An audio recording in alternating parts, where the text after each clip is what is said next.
Okay, so in this video, I'm going to be talking about price. This goes for people who make beats, rappers, if you're an engineer. I'll stick to those three things, right, for my examples. It is very important that you price yourself appropriate to the value of your product and the value of your product in the marketplace. Now, what does that mean?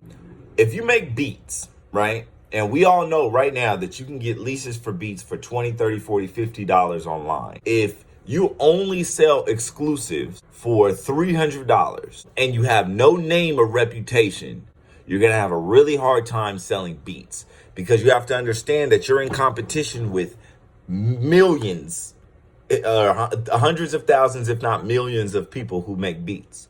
And if you don't have a reputation, why am I going to give you the $300 when I could just either spend $20, $30 for a lease online or just rip the shit for free on YouTube?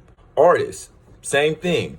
I see a lot of up and coming rappers that post, they'll be like, oh, I'll do a verse, doing verses for 200, but they have no reputation or no name. And this is not to take a shot at anybody, but if you think about it, it's like, what does someone paying that money get from you? Why does Drake get to charge $500,000 for a verse?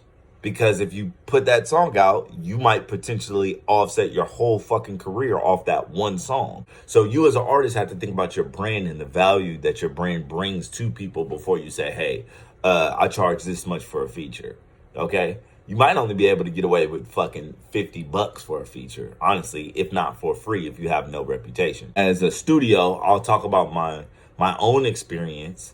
I can't charge $20 an hour for studio time. For one, it attracts lower end clients, people who don't have the money to pay for studio time, but then they say, oh, we can do it for $20 an hour over here.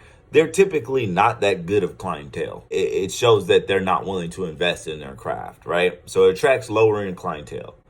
When your prices are higher, you attract higher end clientele. If someone sees that you charge studio time for $50, $60 an hour, and they're like, oh, I'm okay with that, I can pay that, they typically tend to have more money.